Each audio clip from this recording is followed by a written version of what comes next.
Hi, this is Professor M. We're going to talk about reading and annotation today. 15 minutes. It's not the end of your life. Okay, so go to chapter 10 in the red book and see catalog of reading strategies. Now we're not going to talk about all of them because after all you have to read the chapter and you can do that and put in your discussion the different types. Okay, so annotating, as you can see, you want to write questions in the margin of your text or take some notes on a small notepad, but you want to do something. You don't want to just read and go through page after page and not know how it's organized. Okay, underline words that are important, and I'll show you some examples here in a minute, and write in the margins. Okay, so that's kind of the basics of it. And let's continue going through the red book, and then we'll go through the stories a little bit, the prologue, and then I'll tell you about what I read over break and show you the book where I made notes. Okay, so again, you want to remember what you read. A lot of you have told me, well, I read, but I don't remember what I read. Well, that's why you take notes, underline, use a highlighter, use something.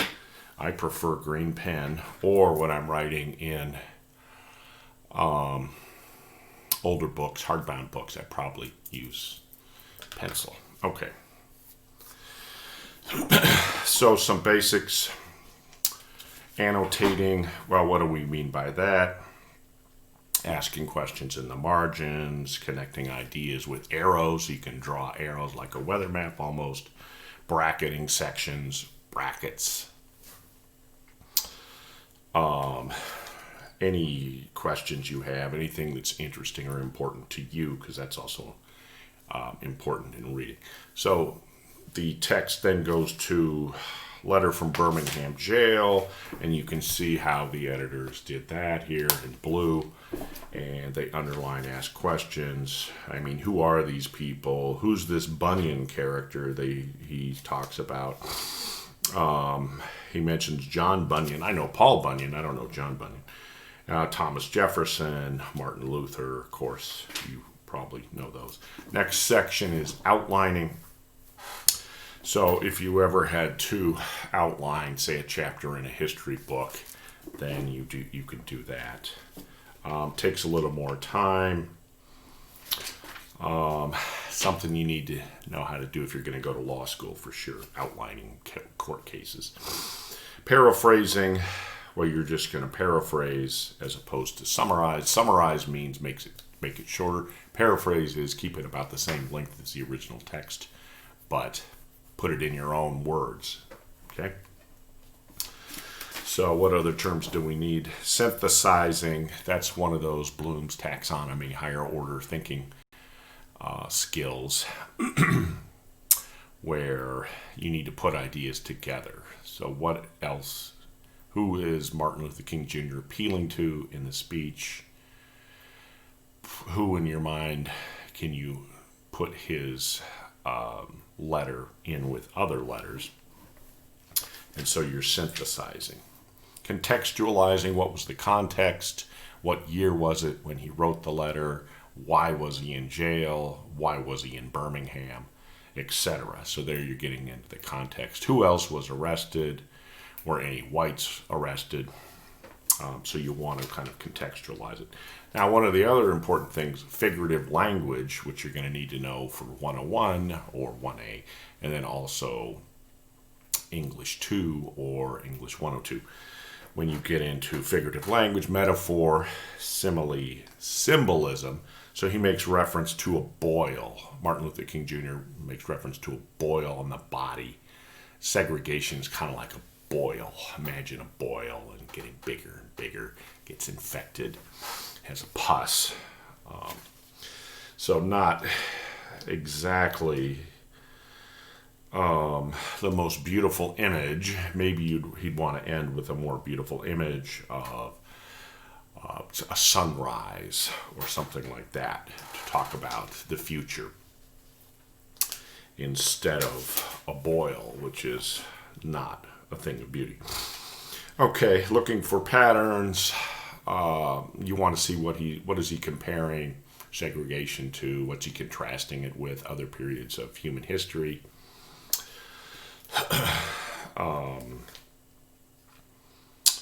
So that's basically what that's about.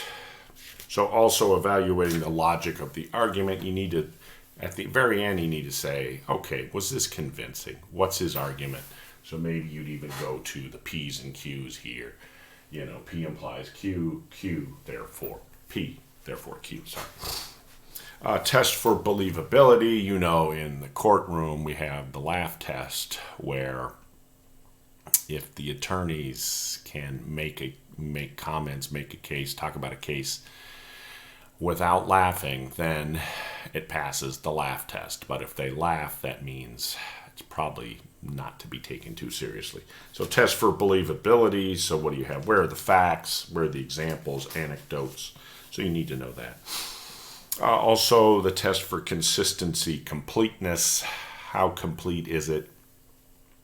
Are there other ideas that King Jr. could have brought in to make his case better? Emotional manipulation. So even in, especially on commercials, you need to make sure you're not being manipulated. So emotionally, judging the writer's credibility. So you need to know what's that person's character, how reliable are they. Is there any test for common ground? Is he trying to establish some common ground in American democracy so people can relate to him and see that he's willing to compromise? And then last, the test for fairness. So is he being fair? Are his arguments fair? Is it fair to compare segregation to a boil? Maybe it's something worse. Maybe he's trying to be too fair and establish too much common ground too. Okay, so that's all I'm going to say about that. I'm going to move on to the stories, and of course you'll probably have a different cover for yours. So part of annotating, you can see what I've done here. Strange Pilgrims. Somewhere I underlined or circled the word pilgrim there, actually right at the beginning. Why that word pilgrim? And then over here I actually thought of another title for the book. So if you want to do that. So instead of Strange Pilgrims, I put The Art of Detail and Digression. So detail, if you've had those people, you have experiences with people that always notice the little details. Like one hair on your head is out of whack and they sit there and obsess over it. That's the kind of people like the author in a way. Digression means going off the subject, which this writer and narrators do a lot. Okay? So you can see I've written in here, and I like to write in red or in green pen. Journalistic facts, and then he mentions how he had 64 stories, how he lost his notebook. Can you imagine one of those escribe notebooks you get like in Mexico, and then he put the notebook in his son's backpack, and then they lost it somehow. So he lost all 64 of his ideas for stories. And something important that he writes about here, starting a short story has to be defined in the first paragraph. We'll come back to this over and over again. So think about structure, tone, style, rhythm, length, and sometimes even the personality of a character. So when you're writing, especially a short story, but also in an essay, you're really establishing all those factors in the first paragraph. Okay. So you can see I put notes here at the end in green at the end of the prologue. Strange Pilgrim, author. Oh, he goes and he has to revisit the cities in Europe that he visited earlier. How convenient, right? European vacation. And then he talks about the writing process, how the stories end up having lives of their own, okay? And most of which end up in the waste paper basket. That's the creative process. So that's all I have to say about that. Last, I want to talk about one of the difficult readings I did over break in Aristotle's Politics. It consists of 8 books that read more like lecture notes, and what I did was I typed up notes on each chapter. It's on my computer, so I can't show you that. But he really jumps around. in his lectures. He starts off talking about man being a social animal. It's kind of like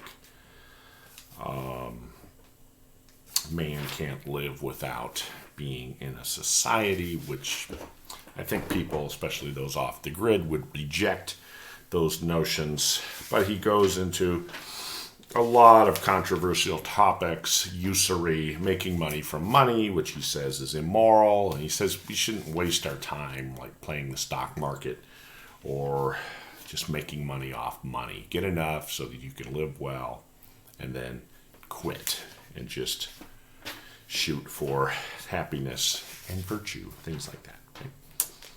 And of course, serving in politics is also part of what you should do if you are independently wealthy. Okay? So he goes through 8 books, and he even gets into the nature of the soul. Believe it or not, the soul on Aristotle's view has 2 parts. And what else can we talk about here? There's just a ton of information. So, of course, he compares and contrasts the Constitution of Athens with that of Crete, Carthage.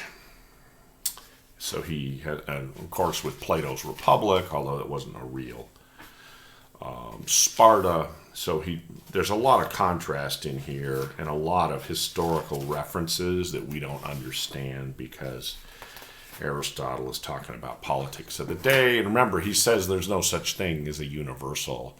They're just particulars. So he has a lot of particular examples, but doesn't believe like Plato in universals, those universal forms. So he also goes into riots and all that, insurrections against the Constitution, and what kind of societies do what.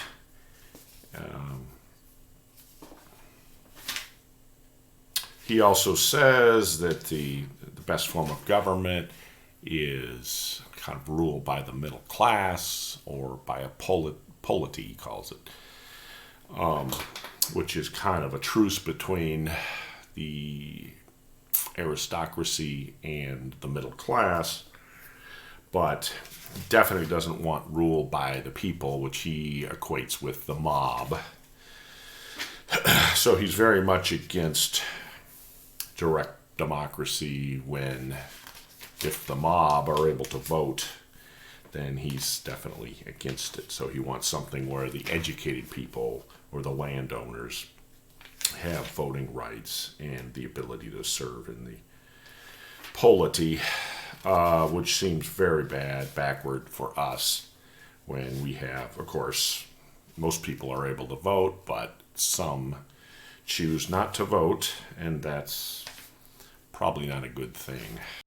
Okay, so I have all kinds of notes, and he makes a lot of controversial statements about women. They don't have full rational faculties on Aristotle's view, and therefore shouldn't be able to vote or rule outside the household. Okay, so they are in charge of the household in terms of organizing the servants and all that, but they are not able to vote because they have imperfect reason, which of course today we reject that. Fortune also plays a role in Aristotle. You don't want to end up like Job, losing your wife, losing your kids all die, and you're kind of left with sadness. He even goes into adultery, the punishment for adultery. He says, watch out, don't have too many kids.